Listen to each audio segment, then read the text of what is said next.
Le langage, c'est quand même un truc compliqué. Après avoir développé son stock lexical et appris plein de mots, il faut après les mettre en forme, composer des phrases, conjuguer des verbes et apprendre la grammaire. Ah! Et il faut dire que la langue française est quand même bien compliquée. Alors, amusons-nous avec des albums pleins de fautes.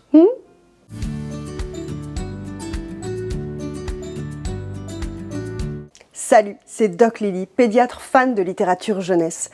Lire avec un enfant lui permet de développer son langage, tant par le bain de mots dans lequel vous allez le plonger, que la prosodie, la mélodie du langage, mais aussi sa composition, la grammaire, les expressions, la syntaxe. Alors lisez des livres avec les enfants pour les aider à le construire justement.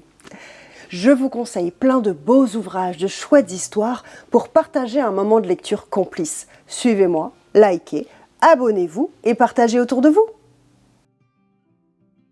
Aujourd'hui, on fait une plongée dans la langue française. Faut dire qu'elle est complexe, notre langue, difficile même parfois, avec toutes ses règles de grammaire et surtout ses exceptions. L'apprentissage est parfois vécu comme douloureux pour bon nombre de jeunes élèves. Alors pourquoi pas en rigoler, histoire de dédramatiser un peu? Avec, par exemple, « J'aime mieux les chevals ». J'aime mieux les chevals de Michael Escoffier et Mathieu Maudet chez Pile Poil Édition chez Baliverne. Bon, un duo d'auteurs que j'adore et dont je vous présente souvent les livres, qui ici encore montrent tout leur talent.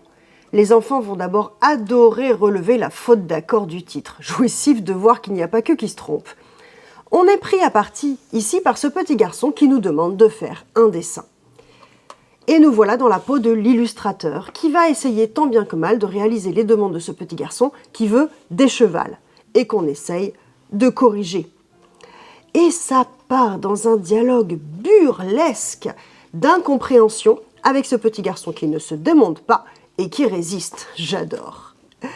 Bon, finalement, on n'arrive pas à faire un cheval, alors la chute drôlissime qui chez moi est carrément devenue un gimmick. Tu sais dessiner les fleurs peut-être? Oh oui, un joli bouquet, un bouquet si tu veux. Très bien, avec plein de pétaux. J'adore. On adore les petites fautes que font les enfants. C'est tellement mignon. Beaucoup de parents les notent d'ailleurs pour ne pas les oublier tellement c'est attendrissant. Entre les mots compliqués que les plus jeunes adorent et adorent surtout réemployer, mais pas forcément toujours à bon escient, et les constructions de phrases fausses mais terriblement drôles, on ne se lasse pas de les écouter déconstruire notre langue maternelle. Sans parler des expressions imagées ou métaphoriques qui, des fois, n'ont pas tellement de sens pour eux. D'ailleurs, ça donnerait quoi si on devait les illustrer? Eh bien, ça donnerait ce livre. Maman m'a dit que son amie Yvette était vraiment chouette, d'Alain Le Sceau aux éditions Rivage. Un album aux douces notes de nostalgie pour moi, puisque je l'ai lu des milliers de fois avec mon grand-père qui me l'a fait découvrir, et avec toujours autant de rire. Ici, l'auteur s'amuse à illustrer littéralement les expressions et jeux de mots, forcément complètement en décalage, mais tellement drôle. Maman m'a dit qu'elle adorait donner des coups de téléphone à papa. Papa m'a dit qu'il en avait assez de son stylo qui fuyait tout le temps. J'ai entendu papa dire qu'il avait le bras long. Maman m'a dit que certains soirs, elle avait la tête lourde. Papa m'a dit qu'il préférait maman avec une queue de cheval. Maman m'a dit que certaines plantes poussent dans des serres.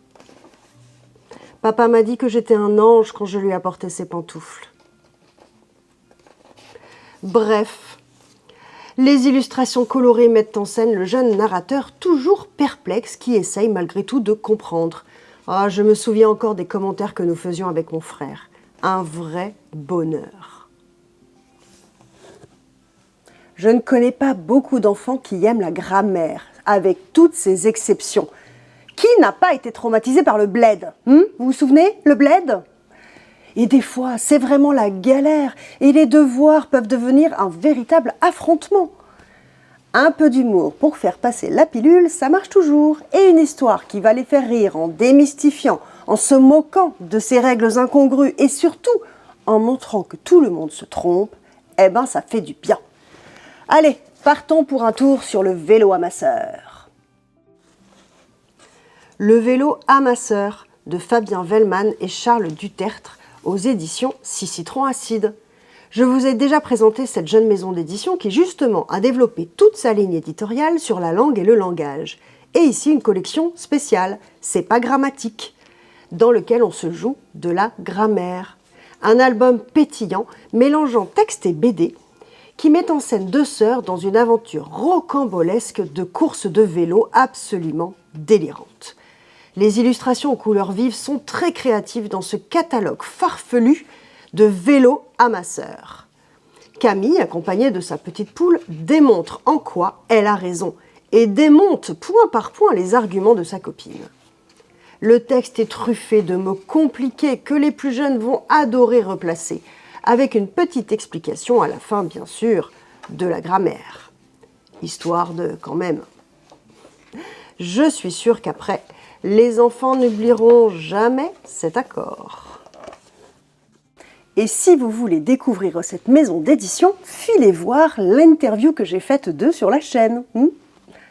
Allez noter toutes ces petites erreurs de vos enfants, ces mots inventés qui des fois sont carrément sensés, ces fautes d'accord qui font du langage de l'enfance quelque chose de tellement poétique et de bien plus rigolo.